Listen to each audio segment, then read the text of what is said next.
Hello friends, welcome to NithishFamily. 100 day weight loss challenge 94th day vlog தான் பார்க்க போறோம். வாங்க வீடியோக்குள்ள போலாம். அதுக்கு முன்னாடி ஃபர்ஸ்ட் என்னோட weight என்ன அப்படி செக் பண்ணிடலாம் வாங்க. So weight பார்த்தாச்சா? வாங்க வீடியோக்குள்ள போலாம். காலையில ஃபர்ஸ்ட் எடுக்குது ஆம்லா ஜூஸ் தான் இருக்கு. மணி வந்து 5:45 ஆகுது. சோ குடிச்சிட்டு ஒரு 6 மணிக்கு மெதுவா எக்சர்சைஸ் பண்ணா கரெக்ட்டா இருக்கும். சோ நல்ல ஹாட் வாட்டர்ல ஆம்லா ஜூஸ் எடுக்கிறேன். இப்போ மழை சீசன் ரொம்ப மழை பெய்யுது எல்லா ஊர்லயும். அந்த மாதிரி இருக்கும்போது ஆம்லா ஜூஸ் சேரல அப்படின்றவங்க பொடி மூலியமா எடுத்துக்கலாம். பொடியோ எனக்கு சேரலக்கா அப்படின்னு ஃபீல் பண்றவங்க, ரொம்ப தும்மலா வருது அப்படின்றவங்க முருங்கைக்கீரை பொடி ஜூஸ் போட்டு எடுத்துக்கலாம். அருகம்புல் பொடி கிடைக்கும், அது போட்டு ஜூஸ் போட்டு எடுத்துக்கலாம். சுகர் பேஷண்ட்லாம் டெய்லி அருகம்புல் ஜூஸ் எடுத்துக்கலாம். அந்த மாதிரி நீங்க எடுத்துக்கலாம். அப்படி எடுக்க வேண்டாம் அதுவுமே சேரல அப்படின்றவங்க ஒன்றும் இல்லை, வெறுமனே வெண்ணி தண்ணி இருக்கு இல்லையா, நல்லா எவ்வளோ சூடாக குடிக்குமோ அது வந்து ஒரு கிளாஸ் நீங்க எடுத்துக்கலாம். 250 ml இருந்து 350 ml எடுத்துக்கலாம். ஸோ காலையில் நான் ஃபர்ஸ்ட் ஆம்லா ஜூஸ் தான் எடுக்கிறேன். மணி 8 ஆகுது. காலைல 8 மணிக்கு நான் எடுக்கிறது. எக்ஸசைஸ் பண்ணி ஒரு 40 நிமிஷம் ஆயிடுச்சு. நல்ல பசி. ஸோ முளைக்கட்டின பச்சைப்பயிறு ஒரு 50 கிராமும், இன்றைக்கி பாதாம் பருப்பு அத்திப்பழம் ஊற வைக்க மறந்துட்டேன், அதனால் நான் அப்படியே ராவாக எடுத்துக்கிறேன். எல்லாமே அது ஊற வச்சாலும் சரி ஊற வைக்கிறனாலும் சரி 5 தான் எடுப்பேன். ஒரு அத்திப்பழம், கருப்பு உலர்ந்த திராட்சை ஒரு 10 எடுத்திருக்கேன். ஸோ காலைல 8 மணிக்கு எடுக்கிறது அப்படின்றது இதுதான். இன்றைக்கி காலையில் நான் ஜூஸ் தான் எடுக்க போகிறேன். ஜூஸுக்கு நான் எடுத்துக்கிட்ட பழங்கள் மாதுளம்பழம் ஒரு 100 கிராம் இருக்கும், சின்ன பழம் ஒரு பழம் எடுத்திருக்கேன், இஞ்சி திருகி போட்டிருக்கேன், கொஞ்சமாக கொத்தமல்லி போட்டிருக்கேன், கருவேப்பிலை போட்டிருக்கேன், அதுக்கப்புறம் அன்னாச்சி பழம் போட்டிருக்கேன், பப்பாயா போட்டிருக்கேன், அதுக்கப்புறம் வெள்ளரிக்காய் போட்டிருக்கேன். இதில் புதினா இல்லை என்கிட்ட, புதினா வந்து வாங்கலை. ஸோ அதனால் இந்த பழங்கள் தான் போட்டிருக்கேன். அது இதில் வந்து என்ன பண்ணுவேன் அப்படின்னா, ஒரு கிளாஸ் தண்ணி, இது வாமாக இருக்குது, ஒரு கிளாஸ் தண்ணி ஊற்றிடுவேன். இப்போ இது நல்லா மிக்ஸி ஜாரில் அடிச்சுட்டு வந்துடுவோம். அவ்வளோதான், ஜூஸ் ரெடி ஆகிடுச்சு. ஜூஸு ரெடி ஆகிடுச்சு, அரைச்சிட்டு வந்துட்டேன். இதில் வந்து கொஞ்சம் உப்பு கூட சேர்த்துக்கலாம், பட் ஆனால் எந்த விதமான சுகரும் சேர்க்காதீங்க. இப்போ இதை வடிகட்டிடுறேன். நான் வடிகட்டாமல் அப்படியும் குடிக்கலாம், பட் எனக்கு தொண்டை ஒரு மாதிரி ககரணும், அதனால் நான் எப்போவுமே வடிகட்டிடுவேன். ஜூஸு ரெடி ஆகிடுச்சு. இது நல்லா பெரிய கிளாஸு 500 ml வரும். ஸோ மார்னிங் டிஃபனாக எடுக்கிறது தொப்பை குறைக்கிறதுக்குரிய ஜூஸ் தான் எடுக்கிறேன். ஸோ இதை டெய்லி மார்னிங் பிரேக்ஃபாஸ்ட்டாக எடுத்துக்கிட்டிங்கன்னா தொப்பை நல்லா குறையும், வெயிட் லாஸ்க்கும் ரொம்ப ஹெல்ப்ஃபுல்லாக இருக்கும். இது ஒரு வாரத்துக்கு மேலே ட்ரை பண்ணாதீங்க. ஏன்னா டெய்லி மார்னிங் ஜூஸுன்றது மத்தியானத்துக்கு ரொம்ப ஹெவியாக எடுக்கக்கூடாது, அது இருக்குது, கொஞ்சம் சீக்கிரமாக எடுத்துக்கலாம். இது நான் எடுக்கிறது 8:20 ஆகுது. மார்னிங்கில் லேடிஸ் வந்து 8:20 8 மணிக்கு, ஒரு 8:30 8 to 9 10 மணி வரைக்குமே அவங்க பயங்கர ஒர்க் இருக்கும். குழந்தைங்க ஸ்கூலுக்கு போகிறது, ஆஃபீஸ் போகிறது, அந்த மாதிரி இருக்கும்போது சாப்பாடை சாப்பிட மாட்டேங்க. மார்னிங் பிரேக்ஃபாஸ்ட்டை அப்படியே ஸ்கிப் பண்ணிடுவீங்க. பழங்கள் எடுத்து உட்காந்து சாப்பிட டைம் இல்லை அப்படின்றவங்க, அந்த மாதிரி சமயத்தில் டக்குன்னு ஜூஸ் போட்டு பக்கத்தில் நம்ம வச்சு குடிச்சிக்கிட்டே காலையில் கிச்சனில் வேலையை பார்க்கலாம். அப்படின்ற போது நம்ம டயட்டும் ஃபாலோ ஆகாது, நம்ம ஹெல்த்தும் ஃபாலோ ஆகாது. ஸோ அந்த மாதிரி ட்ரை பண்ணி பாருங்கள். ஸோ பழங்களை வந்து ராவா எடுக்கிறதா நல்லது. இருந்தாலும் ஜூஸாக எடுக்கும்போது எந்த விதமான சுகரும் ஆட் பண்ணாமல் நம்ம ராவா இந்த மாதிரி எடுத்துக்கலாம். ஜூஸாக மார்னிங் டிஃபனாக நான் எடுக்கிறது ஜூஸ் தான். 14th வீக்கோட 3rd டே எக்ஸசைஸ். 3rd டே அப்படின்ற போது அப்பர் பாடி கூடிய எக்ஸசைஸ் தான் நம்ம பார்க்க போகிறோம். ஸோ எக்ஸசைஸ் அப்படின்னு நினைவே மக்களுக்கு ஏகப்பட்ட டவுட் வருது. அதை விட சஷ்டி வருது அப்படின்னா ஏகப்பட்ட டவுட் வந்துடுது. அக்கா நீங்கள் வந்து சஷ்டி விரதத்தப்போ எக்ஸசைஸ் பண்ணுவீங்களான்னு கேட்குறீங்க. நான் எக்ஸசைஸ் பண்ண மாட்டேன். நான் இருக்கிறது வந்து வாட்டர் ஃபாஸ்டிங், ஒன்லி தண்ணி மட்டும்தான் எடுப்பேன். காலையில் சாமி கும்பிட்டோனையும் மிளகு எடுத்து சாப்பிடுவேன். அப்படின்ற போது எக்ஸசைஸ் பண்ண முடியாது. ஒரு நாள் வாட்டர் ஃபாஸ்டிங் இருக்கும்போது நீங்கள் எக்ஸசைஸ் பண்ணலாம். 6 நாள் நம்ம வந்து கொஞ்சம் பெரிய விரதமாக இருக்கும்போது எக்ஸசைஸ்லாம் பண்ண முடியாது. பண்ணோம் அப்படின்னா கிருகிருன்னு தள்ளிடும், நம்ம பிபியோட லெவல் வந்து லோவாகிடும். அதனால அந்த தப்பெல்லாம் செஞ்சிடாதீங்க. நீங்கள் பழங்கள் மட்டும் எடுக்கிறீங்க, இல்லை ஒரு வேளை சாப்பாடு எடுக்கிறீங்க அப்படின்றவங்க கூட லைட்டாக மைல்டாக ஒரு 1/2 hour எக்ஸசைஸ் பண்ணிக்கலாம். ஸோ நீங்கள் எக்ஸசைஸ் பண்ணணும் அப்படின்னு நினைக்கிறவங்க சாப்பாடு எடுத்துக்கோங்க. இல்லை நான் வந்து வெறுமனே நீர் விரதம் மட்டும்தான் எடுக்கிறேன் அப்படின்றவங்க 6 நாளுமே எக்ஸசைஸ் பண்ண வேணாம். நல்லா பிரிஸ்காக ஃபீல் பண்ணிங்கன்னா வாக்கிங் போங்க, போதுமானது. அதுக்கு மேலே எதுவும் பண்ண வேணாம். ஸோ எக்ஸசைஸ் அப்படின்ற போது நிறைய ஏகப்பட்ட டவுட் வந்துடுது, ஏகப்பட்ட குழப்பங்கள் வந்துடுது. இது பண்ணலாமா, அது பண்ணலாமா, எப்படி பண்ணலாம், ஒரு குறிப்பிட்ட எக்ஸசைஸ் மட்டும் பண்ணி வெயிட் லாஸ் பண்ண முடியுமா அப்படின்னு ஒவ்வொரு வீடியோ கீழே நீங்கள் கேட்டிருக்கீங்க. என்ன ஒரு இதுக்கு அதுக்கு நான் ரிப்ளை பண்ண முடியல அப்படின்னா, அந்த குறிப்பிட்ட எக்ஸசைஸ் என்னன்னு சொல்லவே இல்லை. ஒரு சிலரோட இந்த தொப்பை குறைக்கிறதுக்கு சும்மா ஒரு 6-7 எக்ஸசைஸ் மட்டும் பண்ணுவோம். நம்ம வந்து அந்த மாதிரி ஒரு குறிப்பிட்ட பாட்டுக்கு குறைக்கிறதுக்கு நம்ம எக்ஸசைஸ் பண்ணும்போது ஒரு 10 நாள் 15 நாள் பண்ணும்போது உங்களுக்கு நல்ல ஒரு டிஃப்ரென்ஸ் தெரியும்னா அப்படியே குறைஞ்ச மாதிரி 1 inch 2 inch குறைஞ்ச மாதிரி தெரியும். அதுக்கப்புறம் நம்மளுக்கு ஒரு ஷேப் வருமானு கேட்டால் வராது. அந்த எதுவுமே புதுசாக செய்யும் போது பயங்கர ஜெய்ஜாண்டிக்காக ரிசல்ட் கிடைக்கும். அதுக்கப்புறம் கொஞ்சம் கொஞ்சமாக குறைஞ்சிரும். அதனால் எப்போவுமே ஒரு எக்ஸசைஸ் செய்கிறீங்க அப்படின்னா அதோட ஆர்டர் வந்து எப்படி இருக்கணும் அப்படின்னா, எந்த ஒரு பார்ட்டுக்கு செஞ்சாலுமே நான் சொல்கிறது வந்து வார்ம் அப் பண்ணணும், ஃபுல் பாடி ஒர்க் அவுட் கண்டிப்பாக பண்ணணும். அதுக்கப்புறம் நீங்கள் எந்த பார்ட்டுக்கு எக்ஸசைஸ் பண்ணுறோம் அப்படின்றது தான். அது பண்ணிவிட்டு அதுக்கப்புறம் கூல்டவுன். இந்த ஆர்டர் வந்து ரொம்ப ரொம்ப முக்கியம். இதை தான் வந்து ஒவ்வொரு பாடி பில்டர்லேருந்து வெயிட் லிஃப்டிங் பண்ணுறவங்க எல்லாருமே பண்ண தான் செய்வாங்க. ஸோ அவங்க என்ன தான் இன்றைக்கி வந்து லெக் டே அப்படின்னாலும் அவங்க லெக்குக்கு பண்ணுறதுக்கு முன்னாடி ஃபுல் பாடி ஒர்க் அவுட் பண்ணுறது, வார்ம் அப் பண்ணுறது அதெல்லாம் பண்ணிட்டு தான் அதுக்கப்புறம் அவங்க லெக்குக்குரிய எக்ஸசைஸ் பண்ணுவாங்க. அதே மாதிரி தான் நம்ம வந்து எப்போ பண்ணாலுமே ஃபுல் பாடி ஒர்க் அவுட் பண்ணுங்கள். நீங்கள் வெயிட் லாஸ் பண்ணணும், ஃபேட் லாஸ் பண்ணணும் அப்படின்னாலே ஃபுல் பாடி ஒர்க் அவுட் கண்டிப்பாக பண்ணணும், அதை மறந்துடாதீங்க. ஸோ ஆர்டரை கரெக்டாக ஃபாலோ பண்ணால் தான் நம்மளுக்கு வந்து எந்த விதமான ஒரு பாதிப்பும் வராது.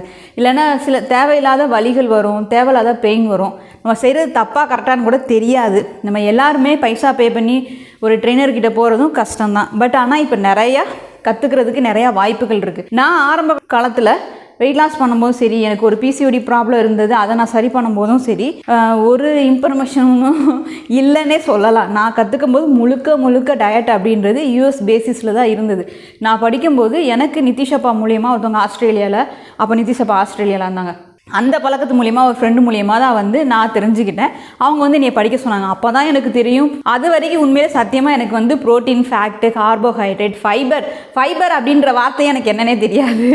அப்போ தான் நான் கற்றுக்கிட்டேன் ப்ரோட்டீன்னா என்ன, ஃபைபர்னா என்ன. ரொம்ப ஒரு குழப்பமாக தான் இருந்தது.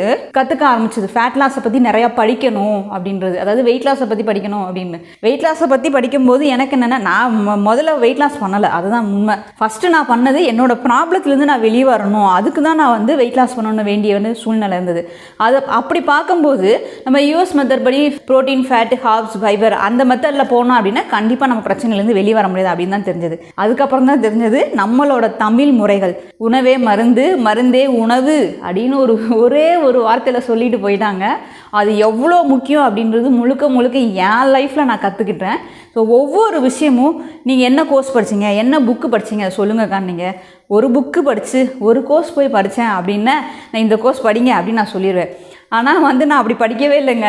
நான் படித்தது ஏகப்பட்டது. எங்கேயுமே சும்மா உட்கார மாட்டேன். எங்கள் அம்மா ஏகப்பட்ட டைரி எழுதியிருப்பாங்க, எங்கள் மாமியார் ஏகப்பட்ட டைரி எழுதியிருப்பாங்க. அவங்களாம் சும்மாவே இருக்க மாட்டாங்க. எங்கள் மாமியார்லாம் ஒரு 10 வருஷத்துக்கு முன்னாடி மங்கையர் மலர் வாங்கி படிக்கிற பழக்கம் அவங்களுக்கு இருக்குது. பரணியில் பார்த்தீங்கன்னா கிட்டத்தட்ட அவங்க ஒரு 100 புக்கு வச்சுருந்தாங்க மங்கையர் மலர், பழைய புக்கு ஃபுல்லாமேவும். அந்த பழைய புக்கில் பார்த்தீங்கன்னா அவ்வளோ ஒரு மெசேஜ் இருந்தது. அவ்வளோ மங்கையர் மலர் சான்ஸே கிடையாது. பழைய மங்கையர் மலர் நான் சொல்கிறது 10-15 வருஷத்துக்கு முன்னாடி. நான் நிதிஷ் மாசமாக இருக்கும்போதும் ஃபஸ்ட்டு கல்யாண புக்ஸில் எப்போ பார்த்தாலும் அந்த பழைய புக்கு மேலே ஏறி அதை தான் படிப்பேன். சின்ன ஹிண்ட்டாக நிறையா இருந்தது. இப்போ வர்ற புக்கில் அப்படி இருக்கான்னு கேட்டால் சத்தியமாக அதில் இருக்க காவாசி கூட இப்போ வர புக்கில் இல்லை. இப்போ எல்லாமே மக்களோட திங்கிங் மாறிடுச்சு. நிறையா பொழுதுபோக்கு, ஷாப்பிங் பண்ணுறது, பொருட்கள் நிறையா வாங்குறது, இதில் தான் மைண்டு வந்து அதிகமாக டைவெர்ட் ஆகுதுன்னா அதை பற்றி தான் நிறையா வருதே தவிர நம்மளோட உணவு முறைகளையோ இல்லை நம்மளோட ஹெல்த்தியான லைஃப்பை பற்றியோ ரேராக தான் வருது. 1-2 தான் வருது. அதை சரியாக பார்க்கல, சரியாக மக்களுக்கு ரீச் ஆகலை அப்படின்ற போது அதையும் கட் பண்ணிடுறாங்க. என்ன பண்ணுறது? இப்போ என்ன ட்ரெண்டிங்கில் போதோ அதை பற்றி தானே எல்லாருமே பேசுவாங்க. ஸோ அதனால் மெயினாக ஒரு விஷயம் உங்களுக்கு சரியாகணுன்னாலும் சரி, உங்களுக்கு உடலில் இருக்க ப்ராப்ளம் சரியாகணுன்னாலும் சரி, வெயிட் லாஸ் பண்ணணுன்னாலும் சரி, முதல்ல வந்து நம்ம லைஃப் ஸ்டைல், நம்ம உணவு முறைகளை சேஞ்ச் பண்ணணும். தூக்கம்னாலும் சரி, உணவு முறைனாலும் சரி, எக்ஸசைஸ்னாலும் சரி, எல்லாத்தையும் நான் வந்து மொத்தமாக ஒரே நாளில் சேஞ்ச் பண்ணுங்கன்னு சொல்லலை. கொஞ்சம் கொஞ்சமாக மாற்றி பிடிச்சி அப்படியே விரும்பி ஏற்றுக்கோங்க. அப்போனா தான் நம்ம பிரச்சனையிலேருந்து வெளியே வர முடியும். அதை நான் வச்சுக்கோங்க. எக்ஸசைஸ் கூட ஐயோ ஏண்டா செய்யணும் அப்படின்னு வெறுப்பாகி செய்யாதீங்க. பிடிச்சு செய்யுங்க. உங்களோட ஃபேஷனாக செஞ்சுக்கோங்க. வீட்டில் இருக்க வேலை பார்க்குறவங்க எல்லாருமே அதை வந்து விரும்பி செய்யுங்க. உங்களுக்குன்னு ஒரு டைம் ஒதுக்குங்க. அப்போ உங்களுக்கு நல்ல ரிசல்ட்டு கிடைக்கும். ஸோ எதுக்காக வெயிட் லாஸ் பண்ணுறோம்? நம்ம வந்து நல்லா சந்தோஷமாக இருக்கிறதுக்கு தானே வெயிட் லாஸ் பண்ணுறோம். அதை ஏன் வெறுப்பாக பண்ணுறீங்க? விரும்பமாக நல்லா ஹாப்பியாக பண்ணுங்கள். கண்டிப்பாக நல்ல ரிசல்ட் வரும். சரி வாங்க, ரொம்ப பேச வேணாம்னு நினைக்கிறேன். சரி வாங்க, இன்னைக்குரிய அப்பர் பாடி எக்ஸசைஸ் என்னன்னு பார்த்தலாம். அதுக்கு முன்னாடி எப்பயும் போல் வார்ம் அப் 5 to 10 minutes கண்டிப்பாக பண்ணிடுங்க. First exercise jumping jack plus running in place. இது வந்து 60 செகண்டுக்கு பண்ணுங்கள். 2 சேர்ந்து பண்ணுங்கள். அதுக்கப்புறம் 20 செகண்டுக்கு நீங்கள் ரெஸ்ட் எடுத்துக்கோங்க. ஸோ 2 எக்ஸசைஸ் சேர்ந்து பண்ணும்போது கொஞ்சம் ஹார்டாக தான் தெரியும். Second exercise squad plus ladder rice. Squad பண்ணும்போது நான் வந்து இது வந்து 5 kg வைக்கல, 2.5 kg தான் வச்சுருக்கேன். ஸோ அதனால் இதுக்கு வந்து நான் 2.5 kg தான் பண்ணுறேன். இதோட கவுண்டிங்கும் 30 கவுண்டிங்கில் 2 செட்டு பண்ணலாம். அப்படி இல்லைன்னா 15, 12, 10 கவுண்டிங்கில் 3 செட்டு பண்ணுங்கள். Third exercise lunges and front raise. Lunges பண்ணிவிட்டு அதுக்கப்புறம் ஃப்ரண்ட்டில் வந்து உங்கள் கைகளை ரைஸ் பண்ணுறது தான். இதோட கவுண்டிங்கும் 30 கவுண்டிங்கில் இல்லை 15 12 10 கவுண்டிங்கில் பண்ணுங்கள். 4th exercise deadlift. டெட்லிஃப்ட் வந்து நம்ம அப்பர் பாடிக்கு எப்பவுமே சொல்லியிருக்கேன் ஃபுல்லாக பண்ணுங்கள். ஷோல்டர் ப்ரெஸ் வரைக்கும் ஃபுல்லாக பண்ணுறதா டெட்லிஃப்ட். இதோட கவுண்டிங்கும் 30 கவுண்டிங் பண்ணலாம். அப்படி இல்லைன்னா 15 12 10 கவுண்டிங்கில் பண்ணுங்கள். 5th exercise burpees. பர்பீஸோட கவுண்டிங் எப்பவுமே 20 18 16 கவுண்டிங்கில் பண்ணுங்கள். ஜம்ப் பண்ணி பண்ணுங்கள், மறந்துடாதீங்க. 6th exercise bicep curl. Bicep curl அப்படின்றது நம்ம ஆர்ம்ஸ் நல்லா டோன் பண்ணுறதுக்கும் சரி, பைசப்போட அந்த டைட்டன் பண்ணுறதுக்கு, ஸ்கின் டைட்டனுக்கு இந்த எக்ஸசைஸ் கண்டிப்பாக முக்கியமானது தான். கண்டினியூவாக பண்ணுங்கள். இதெல்லாம் 30 கவுண்டிங் 2 செட் பண்ணலாம். 7th exercise wall push up and punches. Wall push up வந்து 15 கவுண்டிங்கில், பஞ்சஸ் வந்து 15 கவுண்டிங்லையும் நீங்கள் பண்ணலாம். 2 சேர்ந்து பண்ணுங்கள். அதுக்கப்புறம் 20 செகண்ட் கேப் விட்டுக்கோங்க. 8th exercise over head tumble triceps extension. இது வந்து 30 கவுண்டிங்கில் 2 பண்ணலாம். இல்லை எனக்கு ரொம்ப ஹார்டாக இருக்குது அப்படின்றவங்க 15 12 10 கவுண்டிங்கில் பண்ணலாம். 9th exercise standing snow angel with dumbbells. So இது பார்க்க ரொம்ப வெறுங்கையில் பண்ணும்போது ரொம்ப ஈஸியாக இருக்கும். ஆனால் வெயிட்டை வச்சு மேலே தூக்கும்போது தான் அந்த எஃபெக்ட் வந்து தெரியுது. செம்மையாக கை வலிக்க தான் செய்யும். பட் ஆனால் நல்ல ரிசல்ட்டுக்கு உங்களுக்கு கிடைக்கும். கண்டினியூவாக பண்ணுங்கள் இதேமேவும். 10th எக்ஸசைஸ் இது வந்து பிரிட்ஜ் போஸ்டில் பண்ணுறது. Chest fly and chest press. 15 கவுண்டிங்கில் 30 கவுண்டிங் பண்ணுங்கள். அதுக்கப்புறம் 20 செகண்டுக்கு வந்து கேப் விட்டுக்கோங்க. 11th exercise dumbbells row plus triceps kick back. இது வந்து பெண்ட் ஓவர் பொசிஷனில் தம்பிள்ஸ் ரோவும் ட்ரைசப் கிக் பேக்கும் 15 கவுண்டிங்கில் 30 கவுண்டிங் பண்ணுங்கள். அதுக்கப்புறம் 20 செகண்ட் கேப் விட்டுக்கோங்க. 12th exercise shoulder press. இதோட கவுண்டிங் 30 கவுண்டிங்கில் பண்ணுங்கள். அப்படி இல்லை 15 12 10 கவுண்டிங்கில் பண்ணலாம். நான் இது வெயிட் எல்லாம் per 2.5 kg தான் வச்சு பண்ணிகிட்ருக்கேன். 13th exercise shoulder extension. So கைகளை உங்கள் செஸ்ட்டுக்கு நேராக எல் ஷேப்பில் வச்சு நம்ம எக்ஸ்டெண்ட் பண்ணுறது தான். ஸோ பண்ணும்போது நம்ம செஸ்ட்டும் சரி, ஆர்ம்ஸும் சரி, உங்கள் ஃபுல் கையும் நல்லா டவுன் ஆகும். 14th exercise upright row. Upright ரோன்றது நம்ம தொடைக்கு நேராக கைகளை வச்சு கையை மேலே தூக்குறது. ஸோ பார்க்க ஈஸியாக தெரியும், ஆனால் கையோட அடிப்பகுதி ட்ரைசப்லாம் செம்மையாக வலிக்கும். அதே நேரத்தில் நம்ம ஷோல்டரோட அந்த கார்னர் பகுதி இருக்கு இல்லையா, அதுவுமே நல்ல ஒரு டிஃப்ரென்ஸ் தெரியும்.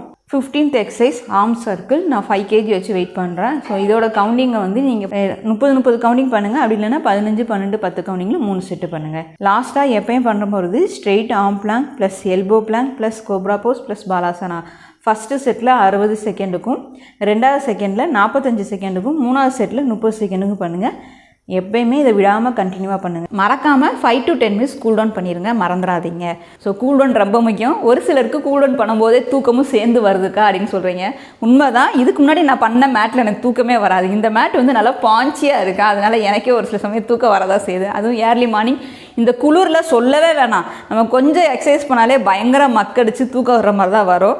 பட் தூங்கிடாதீங்க, அது நல்லது கிடையாது. நீங்கள் கஷ்டப்பட்டு உழைச்சதுக்கு அது வீணாக போயிடும். அதனால் தூங்க வேண்டாம். மதியானம் சாப்பாடு எடுக்கிற டைம் மணி வந்து 1:30 ஆயிடுச்சு.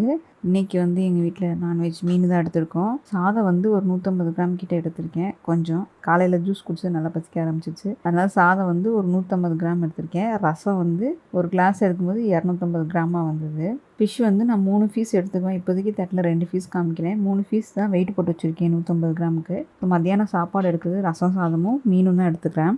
ஈவினிங் ஸ்நாக்ஸ் வந்து நான் எதுவும் எடுக்கல, கருப்பட்டி காஃபி தான் எடுக்கிறேன். கருப்பட்டி வந்து 1 டீஸ்பூன் அளவுக்கு எடுத்துருக்கேன். அது 12 கலோரி வரும். சுக்குமில்லி காஃபி தான் நான் எடுக்கிறேன். ஸோ 4:30 எடுக்கிறது வந்து சுக்குமில்லி காஃபி வித்து கருப்பட்டி போட்டு எடுக்கிறேன். அது 1 டீஸ்பூன் தான் போட்டிருக்கேன். நைட்டு டின்னர் எடுக்கிற டைம் மணி 7 ஆகுது. பப்பாளி பழமும் பைனாப்பிள் தான் எடுத்தேன். என்னென்னா பாதியை சாப்பிட்டுட்டேன். நிதிஷ் தான் ஓடி வந்து அம்மா வீடியோ எடுத்தீங்களா நீங்கள் அப்படின்னு கேட்டான்.